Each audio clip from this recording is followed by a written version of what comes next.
ये बड़ी अजीबोगरीब सूरत हाल है कि ये कह रहे हैं कि वज़ीर-ए-आज़म को इसका पता नहीं था, वो एग्रीमेंट जो नवंबर 2020 में साइन किया गया और जिसके अंदर ये फ्रांसीसी सफ़ीर को पाकिस्तान से निकालने के बारे में उनसे बातचीत तय की गई थी। ब्रिगेडियर इजाज़ शाह उसके उस वक्त के वज़ीर दाखिला उस करने वालों में शामिल थे।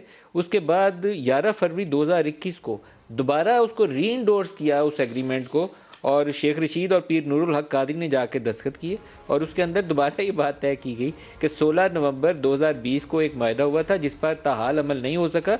इस मसले पर हुकूमत पाकिस्तान और तहरीक लब्बैक के दरमियान गुज़श्ता एक माह से मुज़ाकरात जारी थे, जिसमें हुकूमत ने अपने अज़म को दोहराया कि मुआहदे की शिकों को 20 अप्रैल 2021 तक पार्लियामेंट में पेश किया जाएगा।